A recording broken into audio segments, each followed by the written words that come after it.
Gérald Darmanin.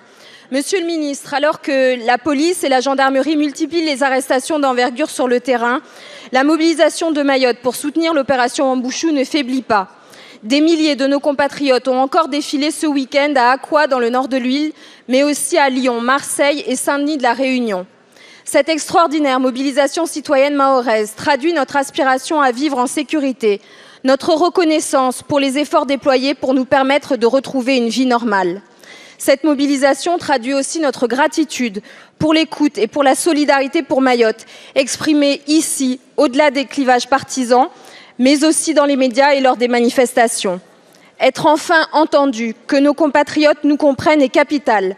Cela nous redonne à nous espoir pour l'avenir de Mayotte et pour cela, nous vous disons merci, ici, à tous.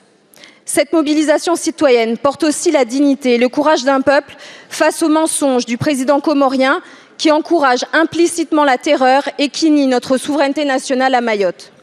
Azali qui se permet ici, à Paris, de faire la leçon à la France et de bloquer l'un des volets de l'opération Wuambushu en refusant de reprendre ses ressortissants en situation irrégulière. Le chef de l'État comorien qui s'est entretenu avec le président de la République Emmanuel Macron hier à l'Élysée.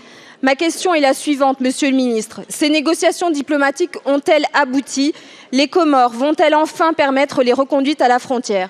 Je vous remercie. Madame la députée Estelle Youssouffa, d'abord merci de votre soutien à l'action du gouvernement, mais surtout des femmes et des hommes de l'État, et singulièrement bien sûr des forces de l'ordre, sous l'autorité du préfet, que je voudrais ici une nouvelle fois saluer, puisque depuis que cette opération a été déclenchée, c'est 134 interpellations qui ont eu lieu, notamment, vous le savez, un tiers des bandes criminelles que nous avons dans le viseur de la justice, bien sûr, et de la police et de la gendarmerie ont été interpellés sur le territoire de Mayotte, rendant ainsi évidemment très concret le travail de paix publique annoncé par l'action voulue par le président de la République.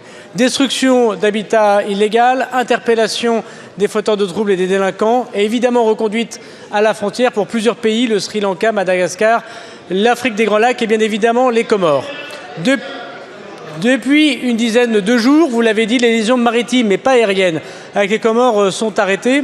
Et nous avons, avec la ministre des Affaires étrangères, ce midi rencontré nos homologues et un communiqué commun est sorti à 15 h.